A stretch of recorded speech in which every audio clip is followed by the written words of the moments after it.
ആദ്യത്തെ യാത്ര കാശ്മീരിലേക്കാണ്. ആദ്യത്തെ കാശ്മീർ, കേരളത്തിൽ നിന്ന് ആദ്യത്തെ യാത്ര വടക്കേറ്റത്തെ. അതെ, വടക്കേറ്റത്തേക്ക്. ഭീകരമായ നരകത്തിന്റെ അവസ്ഥകളും അലർച്ചകളും കരച്ചിലും എല്ലാം. ഇപ്പൊ എന്റെ ഹൃദയത്തിൽ ഞാൻ അവിടെ നിന്ന് പൊട്ടിക്കരയിരുന്നു. എന്റെ ബൈബിൾ നെഞ്ചോട് ചേർത്ത് പിടി, നീ വന്ന് തൊട്ടു, ഇങ്ങനെ പ്രാർത്ഥിച്ചു, ഇലക്ട്രിക് ഷോക്ക് പോലെ പാന് ഒരു ശക്തി പുറപ്പെട്ടു, നീ അവിടെ വന്ന് കിടന്ന് ഉറങ്ങി. അത്രേ എനിക്ക് അറിയുള്ളൂ. ആദ്യം തുടക്കം അന്യഭാഷ പ്രാപിക്കുന്ന ഒരു കൈപ്പത്തി, രക്തം വാർന്നൊഴുകുന്ന ഒരു കൈപ്പത്തിയാ. അപ്പൊ എന്റെ പിതാവ് മരിച്ച സമയത്ത് തന്നെ ഏറ്റവും അധികം കരഞ്ഞേക്കുന്നത് എന്റെ ജീവിതത്തില്. അമേരിക്കയിൽ വർക്ക് ചെയ്ത ഐ സ്പെഷ്യലിസ്റ്റ് അപ്പയുണ്ട്. അവരെ കാണിച്ചപ്പോ പറഞ്ഞു, അയ്യോ ഇത് റെട്ടിനെ മുഴുവൻ വിഘടിച്ച് പോവുക, ഇത് ഇങ്ങനെ പോയാൽ റെട്ടിനെ മൊത്തം വിഘടിച്ചു പോകും. ആള് തീർത്തും എന്ന് പറഞ്ഞാൽ രാജേന്ദ്ര ഗവൺമെന്റ് ഹോസ്പിറ്റലില് യേശു ക്രിസ്തുവിനെ അറിയാനായിട്ട് ഒരു കൂട്ടം ഡോക്ടേഴ്സ്, യേശുവിനെ അറിയാത്തവര് ഒത്തിരി പേര് യേശുവിനെ അറിയാനായിട്ട്. നമുക്ക് എന്തെങ്കിലും എന്താ പറയാ സുവിശേഷ വേലയ്ക്ക് വേണ്ടി നമുക്ക് ഒത്തിരി ദൂരത്തും പോകാം. വല്ല സൈക്കിൾ റിക്ഷയ്ക്ക് പോലും പൈസയില്ല, അങ്ങനെ പോകാം. അപ്പൊ നമുക്ക് ബുക്ക് സെയിൽ വെക്കാം.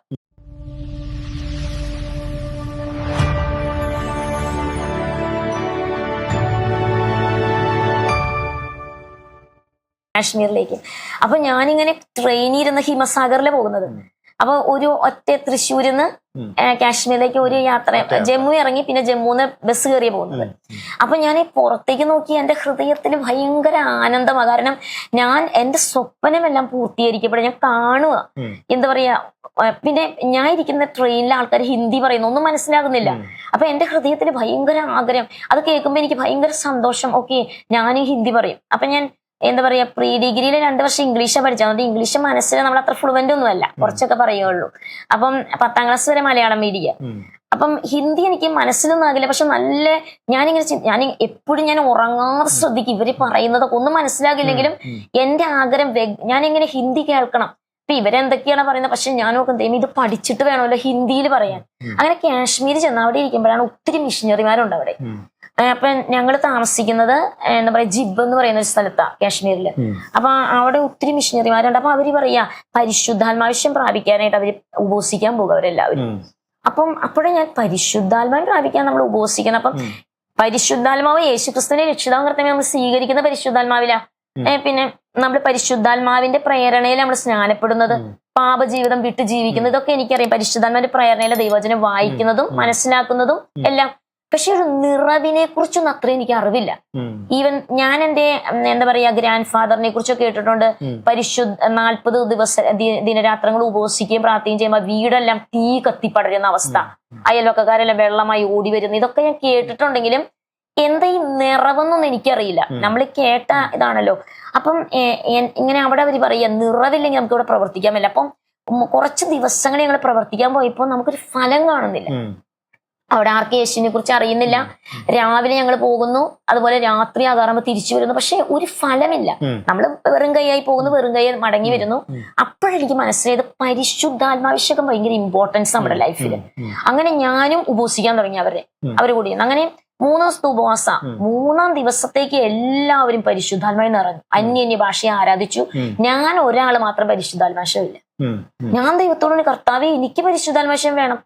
അപ്പോഴാണ് എന്റെ ബൈബിളിന്റെ അകത്ത് ഒരു 60 രൂപ ഹോസ്പിറ്റൽ മിനിസ്ട്രിക്ക് വേണ്ടി വെച്ചേക്കുന്നത്. ഞാൻ അതുവരെ hospital ministry, campus crusade, ICPF, postal evangelism, ഇങ്ങനെ പലതിലെ വർക്ക് ചെയ്യുന്നത്. എനിക്ക് കിട്ടുന്ന അവസരം മുഴുവനും അതുപോലെ വ്യത്യസ്തമായിട്ടുള്ള വർക്കുകൾ ചെയ്തു. കാരണം എങ്ങനെയെങ്കിലും സുവിശേഷം അറിയിക്കണമല്ലോ. അപ്പം ഞാൻ ഈ ഒരു 60 രൂപ വെച്ച് ഹോസ്പിറ്റലൊക്കെ വർക്ക് ചെയ്യാൻ എല്ലാ ആഴ്ചയിലും പോകും. അപ്പൊ എന്റെ ഹൃദയത്തിൽ ഭയങ്കര ഭാരമാണ്. ഹോസ്പിറ്റലില് മിനിസ്ട്രിക്കുള്ള ട്രാക്ട് വ്യത്യസ്തമാണ്, രോഗികൾക്കുള്ള ട്രാക്ട് ചിലപ്പോൾ എന്റെ കയ്യിലില്ല. അപ്പൊ എനിക്ക് കിട്ടിയ ഒരു എന്താ പറയാ എത്രയോ കുറച്ച് പൈസ അന്നേരം 60 രൂപ ഞാൻ മാറ്റി വെച്ചു. അത്രയും 100 രൂപ കിട്ടിയെന്ന് ഞാൻ 60 രൂപ ഹോസ്പിറ്റൽ മിനിസ്ട്രിക്ക് വേണ്ടി മാറ്റി വെച്ചേക്കുക. അപ്പൊ ഞാൻ ഓർത്ത് ഇത് ട്രാക്ട് അച്ചടിക്കാൻ കൊടുക്കണം. പക്ഷെ ഈ അച്ചടിക്കാൻ കൊടുക്കണം എന്ന് ചിന്തിച്ചിരിക്കുമ്പോഴാണ് ഈ ബൈബിളിന്റെ അകത്തിരിക്കുന്നു ഞാൻ കാശ്മീരിലേക്ക് പോകുന്നത്. അവിടെ ചെന്നപ്പോ ഞാൻ ചിന്തിക്കുക, ദൈവമേ ഈ ബൈബിളിൽ ഇരുന്ന് പൈസ കൊടുക്കാതെയല്ലേ ഞാൻ വന്നേ, അതുകൊണ്ടായിരിക്കും എനിക്ക് പരിശുദ്ധാത്മാശം കിട്ടാത്തത്.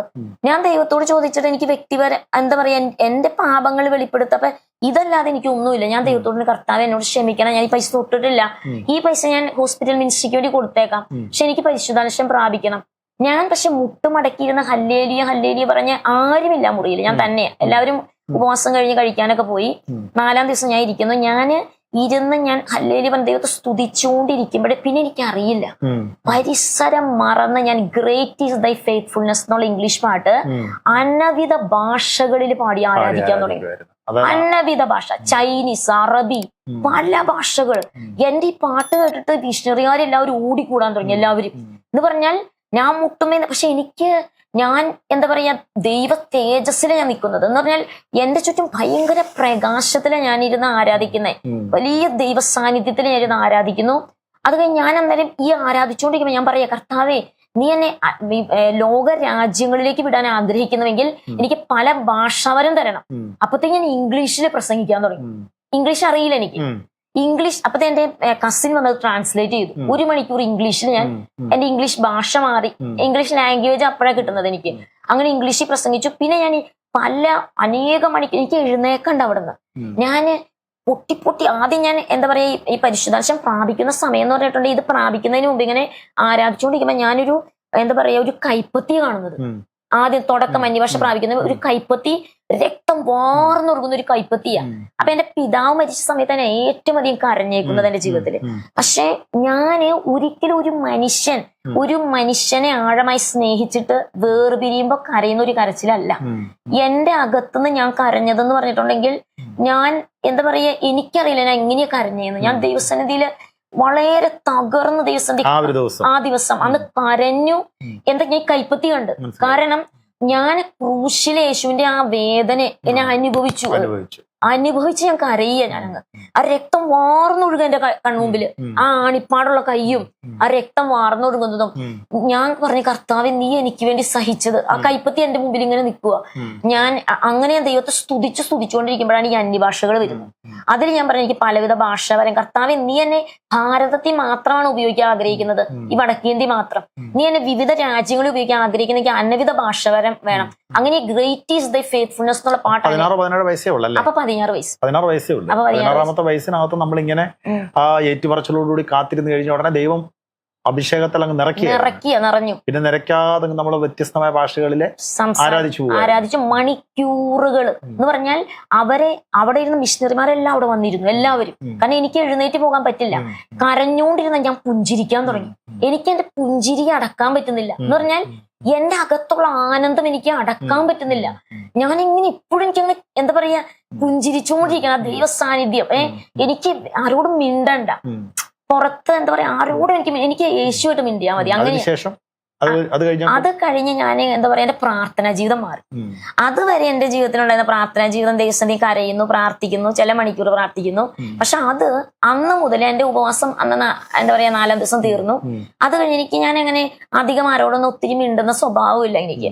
എന്ന് പറഞ്ഞാൽ വലിയ മാറ്റം. അല്ലെങ്കിൽ ഞാൻ അങ്ങനെ അത്ര മിണ്ടില്ല. വളരെ പരിചയമുള്ളവരോടൊക്കെ ഞാൻ നന്നായി മിണ്ടുന്നുള്ളൂ. അല്ലെങ്കിൽ ഞാൻ അങ്ങനെ ഒബ്സർവേഷൻ ഞാൻ ചെയ്യുന്നത്, എല്ലാവരും നേടണം, അവരോട് സുവിശേഷം പറയാം, അങ്ങനെ.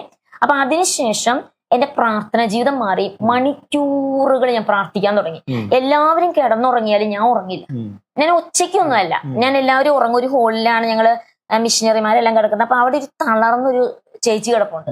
ആ ചേച്ചി തളർന്ന് കിടക്കുക. ചേച്ചിക്ക് എഴുന്നേക്കാൻ ബുദ്ധിമുട്ട്. അപ്പം ഞാൻ ഒരു വെളുപ്പിന് 2 മണിയൊക്കെ വരെ ഞാൻ ഒരു മുട്ടുമേൽ ഒരു സ്ട്രെച്ചിലിരുന്ന് ഇങ്ങനെ പ്രാർത്ഥിച്ചുകൊണ്ടിരിക്കും. അന്യഭാഷയെ ആരാധിച്ചുകൊണ്ടിരിക്കും. കാരണം പിന്നെ നിവൃത്തി എന്താ പറയാ, എനിക്ക് കിടക്കണമെന്ന് നിർബന്ധം. കാരണം വെളുപ്പിന് എഴുന്നേറ്റ് പിന്നെയും പോകണം നമുക്ക്. അപ്പൊ ഞാൻ അവിടെ കിടക്കും. അങ്ങനെയാ. അപ്പൊ ഒരു ദിവസം ഞാൻ നോക്കുമ്പോ ഈ തളർന്നു കിടക്കുന്ന ചേച്ചി എഴുന്നേറ്റ് നടക്കും. ഞാനിങ്ങനെ. അപ്പൊ ഞാൻ ആ ചേച്ചിയോട് പറഞ്ഞു, കാശ്മീരി വെച്ച് ഞാൻ പറഞ്ഞു, ചേച്ചി ഇതെങ്ങനെയാ നടക്കുന്നേന്ന് ഞാൻ ചോദിച്ചത്. അപ്പൊ മോൾക്കറിയില്ലേ മോൾ ഞാൻ എങ്ങനെയാ നടക്കുന്നേ? ഞാൻ പറഞ്ഞു ഇല്ല. പറഞ്ഞു മോള് 2 മണിക്ക് എന്താ പറയാ പ്രാർത്ഥിച്ച് മോള് അവിടെ തന്നെ കിടന്നു. ഞാൻ അങ്ങനെയൊന്നും നേരം കിടക്കുള്ളൂ. ഞാൻ കിടന്ന ഉടനെ ഞാൻ എന്താ പറയാ എഴുന്നേറ്റ് വന്ന ചേച്ചിയുടെ തലയും എന്താ പറയാ ഈ ചിന്നും താടിക്കും കൈവച്ച് ഞാൻ പ്രാർത്ഥിച്ചു. അവരെ തളർന്നു കിടക്കുക, അവര് എഴുന്നേക്കാൻ നടക്കാൻ പറ്റില്ല. കൈ വെച്ച് പ്രാർത്ഥിച്ച ഉടനെ ഇലക്ട്രിക് ഷോക്ക് വന്നു. പുള്ളിക്കാരി ചാടി എഴുന്നേറ്റു. ഞാൻ മടങ്ങി വന്ന് അതുപോലെ കിടന്നുറങ്ങി. ഞാൻ പക്ഷെ അത് അറിയുന്നില്ല. ഇല്ല സാർ, ഞാൻ അറിയുന്നില്ല അത്. കാരണം ഞാൻ ഒട്ടും അറിഞ്ഞിട്ടില്ല. ഞാൻ പ്രാർത്ഥിച്ചവിടെ കിടന്നതല്ലാതെ എനിക്കൊന്നും അറിയില്ല. ഞാൻ അവിടെ കിടന്നുറങ്ങി. പക്ഷെ പുള്ളിക്കാരി പറഞ്ഞപ്പോഴോ ആ സിസ്റ്റർ പറയുമ്പോ ഞാൻ അറിയുന്നത്, ഞാൻ അവരെ വന്ന് ഇങ്ങനെ തൊട്ടു, ഇലക്ട്രിക് ഷോക്ക് പോലെ ഒന്ന് പാനി പോയി, അവരതുപോലെ സൗഖ്യമായി, പൂർണ്ണ സൗഖ്യമായി. അത് കേട്ടപ്പോ ഞങ്ങൾ താമസിക്കുന്നത് എന്താ പറയാ അക്രൈസ്തവരായിട്ടുള്ള കാശ്മീരെല്ലാം നമ്മുടെ മുസ്ലിം സഹോദരങ്ങൾ, അവരുടെ വാടക ജീവിതത്തിൽ കേൾക്കുന്ന ആദ്യത്തെ ഏറ്റവും വലിയൊരു വിടുതല് ഞാൻ തന്നെ കണ്ടിട്ടില്ല. ഇന്ന് വരെ എന്റെ ജീവിതത്തില് ആ 16 വയസ്സ് വരെ ഞാൻ ഒരിക്കലും ഒരാള് സൗഖ്യമാകുന്നതോ അങ്ങനെയൊന്നും കണ്ടിട്ടില്ല എന്റെ ലൈഫില്. കേട്ടിട്ടുണ്ട് ഇങ്ങനെ പലരും സൗഖ്യമാകുന്നോ, കേട്ടിട്ടുള്ളതല്ല, നമ്മൾ കണ്ടിട്ടില്ല. അതെന്റെ ജീവിതത്തിലെ ആദ്യത്തെ ഞാൻ കാണാത്ത അത്ഭുതം എന്ന് പറഞ്ഞാൽ അവരെന്നോട് പറയുന്നു, നീ വന്ന് തൊട്ടു, ഇങ്ങനെ പ്രാർത്ഥിച്ചു, ഇലക്ട്രിക് ഷോക്ക് പോലെ പാല് ഒരു ശക്തി പുറപ്പെട്ടു, നീ അവിടെ വന്ന് കിടന്ന് ഉറങ്ങി, അത്രേ എനിക്ക് അറിയുള്ളൂ, ഞാൻ കണ്ടില്ല. പക്ഷെ എനിക്ക് ഭയങ്കര അത്ഭുതമായി ഇവരെങ്ങനെ നടക്കുന്നെന്നുള്ളത് എനിക്ക് അത്ഭുതമായി. അങ്ങനെ ഇരിക്കും ഞങ്ങൾ താമസിക്കുന്നത് മുസ്ലിം സഹോദരങ്ങളുടെ വാടക വീട്ടില. അപ്പൊ അവര് ജോയിന്റ് ഫാമിലി. അപ്പൊ അവര് പറഞ്ഞു, ഈ എന്താ പറയാ ബഹൻ എന്താ പറയാ സഹോദരി എങ്ങനെ നടക്കുന്നേ എന്ന് അവരിങ്ങനെ ചോദിക്കുക. അപ്പം എന്റെ എന്താ പറയാ സഹോദരങ്ങളുണ്ടല്ലോ, എന്റെ ഒരു സഹോദരനും കസിൻസ്, അവര് പറഞ്ഞു ഇങ്ങനെ എന്റെ പെറ്റ് നെയിം സോണിയാന്നാ. അപ്പൊ സോണിക്ക് പരിശുദ്ധാത്മാവിൽ ഇങ്ങനെ നിറവ് വന്നു, അവൾ അങ്ങനെ രാത്രി പ്രാർത്ഥിച്ചപ്പോ അവള് സൗഖ്യമായതാന്ന് പറഞ്ഞു. അപ്പൊ പറഞ്ഞു ഞങ്ങളുടെ ഒരു എരിമ കുറെ കാലമായിട്ട് തളർന്നു കിടക്കുക. എത്ര അവര് മന്ത്രവാദം ചെയ്തു, പല മരുന്ന് ചെയ്തു, എന്ത് ചെയ്തിട്ട് അത് എഴുന്നേക്കുന്നില്ല. എന്നാ പറഞ്ഞ അവർക്ക് തന്നെ അറിയാം സോണിയ എന്ന്, ഞാൻ അവിടുത്തെ ഏറ്റവും ചെറിയ മിഷനറിയാണ്. അപ്പൊ പറഞ്ഞ എന്നാ സോണിയനെ കൊണ്ടുവന്ന് പ്രാർത്ഥിപ്പിക്കാന്ന്. അപ്പൊ എനിക്ക് പ്രാർത്ഥിക്കാൻ അറിയുന്ന ഭാഷ മലയാളേ ഉള്ളൂ, ഇംഗ്ലീഷ് ഞാൻ പറഞ്ഞില്ല, എനിക്ക് അതെ ആ ഭാഷ വരുന്നത്. അപ്പൊ എനിക്ക് മലയാളം. അപ്പൊ എനിക്ക് ഇപ്പോഴും ബൈബിളുണ്ട്. അപ്പൊ ഞാൻ ഈ ബൈബിളുമായിട്ട് പോയി മിഷണറിമാരെല്ലാം കൂടി വന്നു, ആ മുസ്ലിം സഹോദരങ്ങളെല്ലാം കൂടി ആ എരുമയുടെ അടുത്ത് തന്നെ കൊണ്ടുപോകുക. അപ്പൊ എരുമ അവിടെ തളർന്നു കിടപ്പുണ്ട്. ഞാൻ എന്തെങ്കിലും പറഞ്ഞു യേശു ക്രിസ്തുവിന്റെ നാമത്തെ എഴുന്നേക്കാൻ മനോ ചാടിയിരുന്നു. അത് ചാടി എഴുന്നേറ്റ് സൗഖ്യമായി. അപ്പൊ അവർക്ക് മനസ്സിലായി യേശു ജീവിക്കുന്ന ദൈവമാണ്. ഞങ്ങൾ പറഞ്ഞു ഈസാ നബി, യേശു ക്രിസ്തു ജീവിക്കുന്ന ദൈവമാണെന്നുള്ളത് അവര് ഉറുദുവിൽ അത് പറഞ്ഞു കൊടുത്തു. കാരണം യേശു ജീവിക്കുന്ന ദൈവമാണെന്ന് ദൈവം അവിടെ പ്രദർശിപ്പിച്ചു. അതാണ് ഞാൻ ആദ്യം കാണുന്ന അത്ഭുതം. ഈ എരുമ നേരിട്ട് കാണി എരുമ ചാടി എഴുന്നേക്കുന്നു, അത് ചാടി എഴുന്നേക്കുന്നു. അപ്പം അപ്പോഴും എനിക്കറിയില്ല, കാരണം ദൈവം വചനത്തെ അത്ഭുതങ്ങളാലും അടയാളങ്ങളാലും വീര്യപ്രവർത്തികളെ ഉറപ്പിക്കുമെന്നുള്ളതൊന്നും എനിക്ക് അത്രയും ആഴമായിട്ടുള്ള വചനജ്ഞാനം അത്രയൊന്നും ഇല്ല. നമ്മൾ വചനം വായിക്കുന്നെങ്കിലും ആഴമായിട്ട് നമുക്ക് അത്രയും അറിവുകളില്ല. പക്ഷെ യേശുവിന്റെ കൂടെ നടക്കുന്നുണ്ടെന്ന് എനിക്കറിയാം. എനിക്ക് ഒരു കാര്യം അറിയാം, യേശു എന്റെ കൂടെ നടന്ന് തൊടുന്നുണ്ട് പലരെയും. അല്ലാതെ എന്റെ കൈയല്ല, എനിക്കറിയാം നമുക്കൊന്നും ചെയ്യാനൊക്കില്ല. യേശുവിന്റെ ശക്തിയാ, യേശു വന്ന് തൊട്ട് സൗഖ്യം. അപ്പൊ അതെനിക്ക് മനസ്സിലായി. ശിഷ്യന്മാരോട് കൂടെ നടന്ന യേശു ഇന്നും യേശുവിനെ പിൻപറ്റുന്ന വ്യക്തികളോടുകൂടെ നടന്ന് യേശു തൊട്ട് സൗഖ്യമാക്കുന്നുണ്ട് എന്നുള്ള ഒരു ബോധ്യം, വളരെ ദൃഢവിശ്വാസം.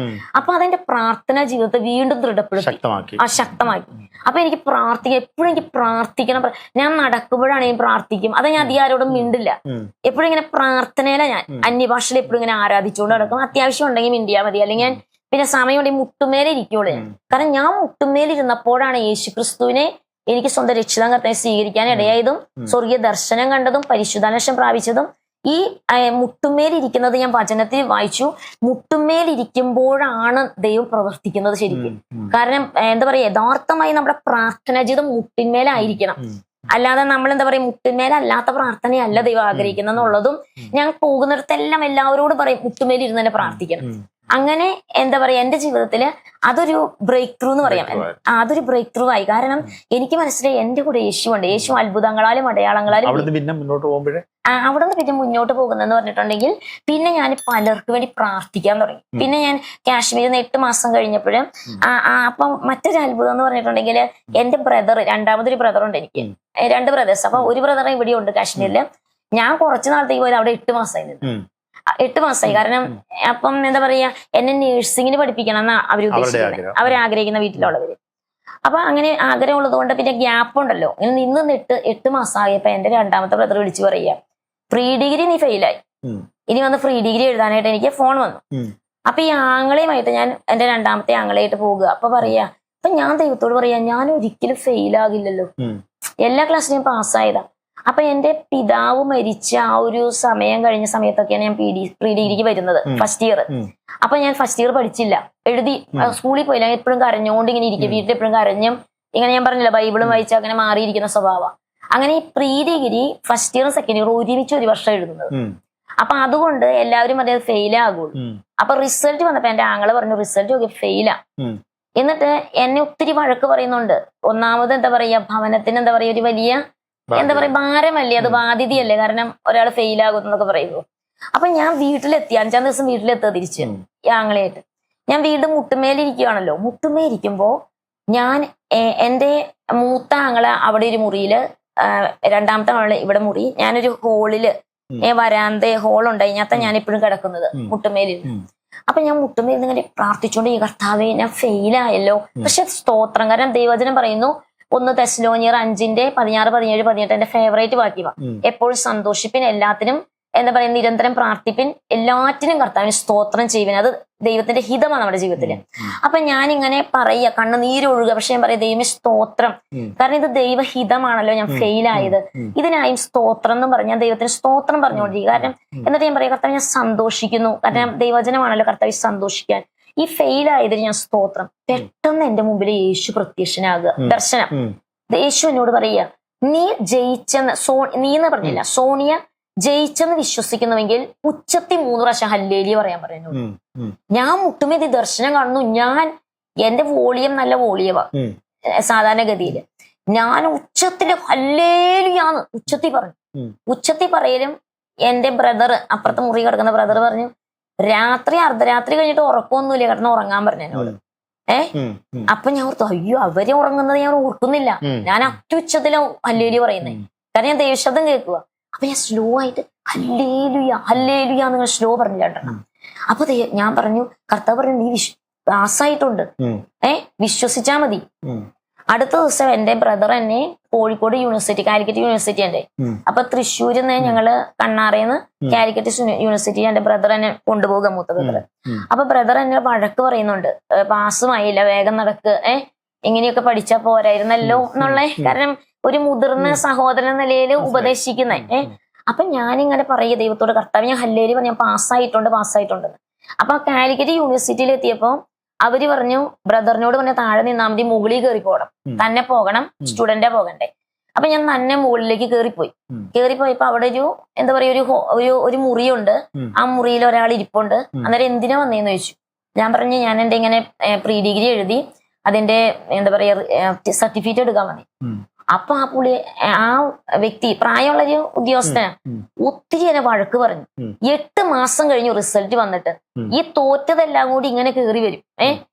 തോറ്റത് കൊണ്ട് ഇങ്ങനെ വരുന്നത്. ഇനി ഈ ഫയലിനെ കാണിച്ചു, ഒരു വലിയ എന്താ പറയാ കെട്ടുകണക്കിന് ഫയലാ. പറഞ്ഞ് ഇത് എവിടെ കിട്ടും, എന്താ പറയാ ഏറ്റവും അടിയല്ലായിരിക്കും. ഞാൻ ഈ ദിവസം മുഴുവൻ ഈ ഫയല് നോക്കി. എന്താ പേര്? അപ്പൊ എന്റെ പേര് സിൽവിയ ജോൺ, കാരണം എന്റെ വിവാഹശേഷ സിൽവിയ എഡ്വിൻ. അപ്പൊ ഞാൻ പറഞ്ഞു എന്റെ പേര് സിൽവിയ ജോണാ. അപ്പൊ പറഞ്ഞു, എന്നെ കുറെ വഴക്ക് പറഞ്ഞു. എന്നോട് പറഞ്ഞു ഈ ഫയൽ ഒന്നൊന്നായി ഞാൻ ഈ നോക്കണ്ടേ. അപ്പൊ ഞാൻ ദൈവത്തോട് പറയാം, കർത്താവെ ആദ്യത്തെ ഫയൽ എന്റെ ആകണം, പുള്ളിക്കൊരു ഭാരമാകരുത്, കാരണം നീയല്ലേ എന്നെ പറഞ്ഞു വിട്ടേ എന്ന് പറഞ്ഞ് ഞാൻ ദൈവത്തിന് സ്തോത്രം പറഞ്ഞുകൊണ്ട് എല്ലാത്തിനും സ്തോത്രം ചെയ്യണമല്ലോ. അപ്പൊ പുള്ളി എന്നോട് വളരെ ദ്വേഷിച്ച് സംസാരിക്കുന്നുണ്ട്, വളരെ ക്രൂതമായി സംസാരിക്കുന്നു. പക്ഷെ ഞാൻ ഇങ്ങനെ സ്തോത്രം പറഞ്ഞുകൊണ്ട് നിൽക്കുക, സ്തോത്രം എന്ന് പറഞ്ഞ് നിൽക്കുക. പുറത്ത് പറയുന്നില്ല, അകത്ത് ഇങ്ങനെ സ്തോത്രം എന്ന് പറഞ്ഞുകൊണ്ട് നിൽക്കുക. പുള്ളി ചെക്ക് ചെയ്യാൻ ഒന്നാമത്തെ ഫയൽ എടുത്ത് തുറക്കുന്നതും സിൽവിയ ജോൺ. പുള്ളി എന്താ പേര്? ഞാൻ പറഞ്ഞ സിൽവിയ ജോൺ. പുള്ളി മറിച്ചു നോക്കിയിട്ട് പെട്ടെന്ന് പുള്ളിയുടെ മുഖഭാവം മാറി.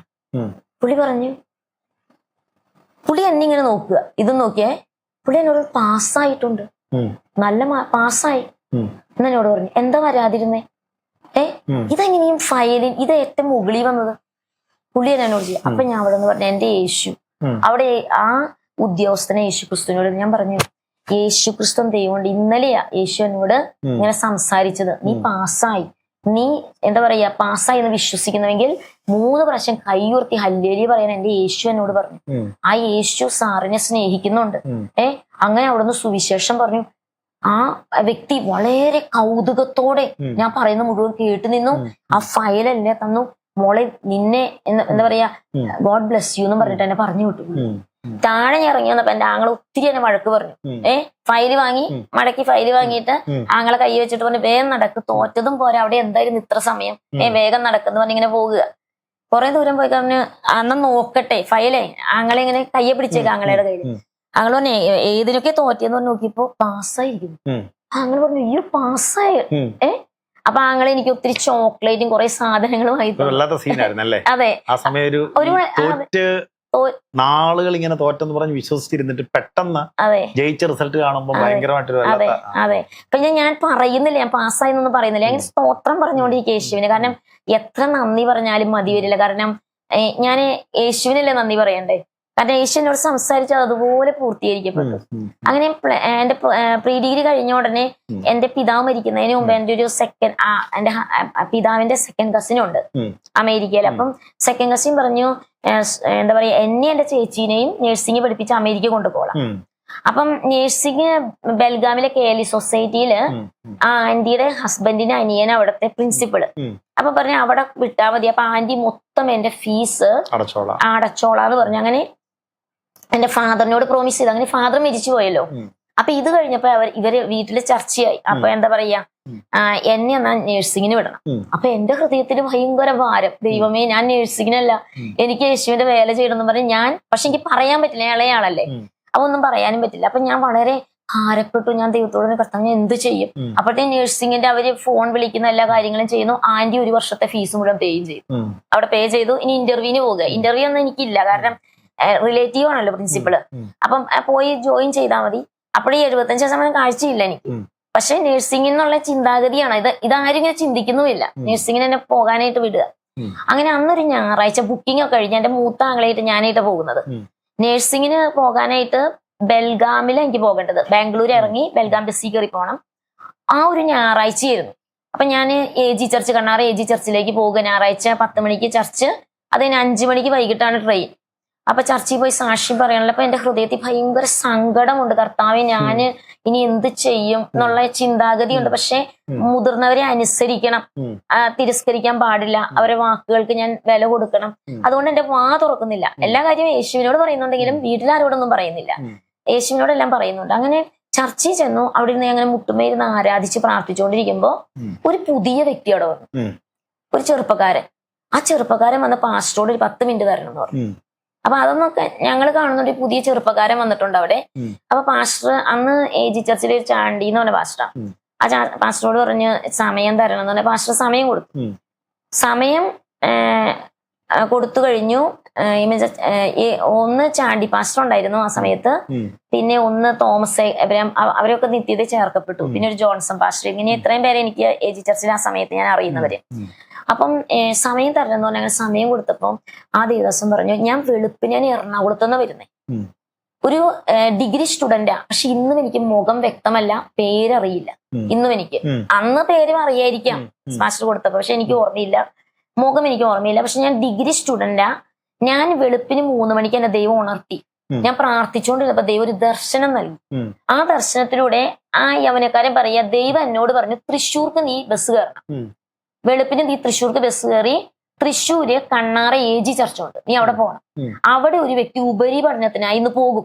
ആ വ്യക്തിയോട് പറയണം, ലൂക്കോസിന്റെ സുവിശേഷം 5-ാം അധ്യായം 1 മുതൽ 11 വരെയുള്ള വാക്യത്തിൽ നിന്ന് ഉദ്ധരിച്ച് ആ വ്യക്തിയോട് പറയണം, ഞാൻ നിന്നെ മനുഷ്യരെ പിടിക്കുന്നവളാക്കും. അപ്പൊ ആ വ്യക്തി കരഞ്ഞോണ്ടാണ് ഇത് പറയുന്നത്. പറഞ്ഞ് അപ്പം സഭ മുഴുവൻ ഒരു സോണിയ, കാരണം പെറ്റ് നെയിം സോണിയാണല്ലോ, അല്ലെ, സോണിയ ഇന്ന് ഉപരിപഠനത്തിന് പോകുക. അപ്പൊ ഞാനോർത്ത് ഇന്ന് എനിക്ക് എല്ലാവരും എന്നോട് പറയും പോകണ്ട, കാരണം ഇപ്പൊ ആലോചനയായല്ലോ, അപ്പൊ എന്നെ പോകണ്ട. പക്ഷെ എല്ലാവരും ആലോചനയുണ്ട്, പക്ഷെ നമുക്ക് പോയേ പറ്റുള്ളൂ. കാരണം നമുക്ക് പല കാര്യങ്ങൾ ചെയ്തു തീർക്കാനുണ്ട്.